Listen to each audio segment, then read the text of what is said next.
We now have a new Note 3, so how does it stack up against the old one? It's Joshua Vergara from Android Authority. What's going on, everybody? And here we have a quick look at the Samsung Galaxy Note 3 up against its predecessor, the Note 2. While much of the Note 3 has been updated, arguably the best changes come in the design. The S Pen has been somewhat shrunken down but retains its general aesthetic. The Note 3 might take on a narrower, thinner, and lighter profile than the Note 2, making it even easier to handle in the hand, but it is in the material choice that many people might find something to really like. This is because the glossy feel has been done away with for a textured plastic that is easier to the touch, doesn't slip about, and keeps fingerprinting at bay, all of which were issues with the Note 2. Essentially, we see the next step in the Note evolution, and this may be a welcome one that hopefully makes it to other Samsung devices. Yes, the Note 3 is lighter and, even if somewhat subtle, provides an overall better handling experience. It is balanced, and though two-handed operation is used here, throwing the Note 3 around in one hand is definitely easier this time. The Note 3's screen improves in its bezels, making its screen 0.2 inches larger than the one found in the Note 2. And since the Note 2, Samsung has gotten even better at its display game with the Galaxy S4 and now the Note 3. Those bezels are nice and thin, adding to the screen's overall real estate.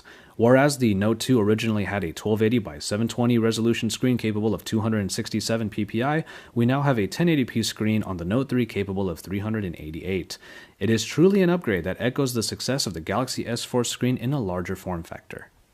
Under the hood, the Note 3 will come with either the Snapdragon 800 at 2.26 GHz or the Exynos octa-core that typically doesn't get much play in the West. Given the age of the Note 2, its Exynos 4412 is definitely a far cry from the sheer power that the Note 3 is capable of.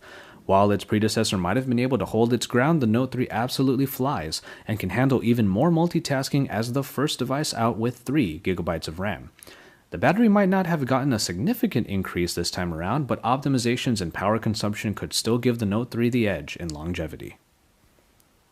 While we don't have any camera shots to show here, we can definitely expect the 13 megapixel camera in the Note 3 to outperform the 8 megapixel optics found in the Note 2. Enhancements and added features introduced in the Galaxy S4 make their way to the Note 3 as well, giving it a big boost over the more simplistic app of the Note 2.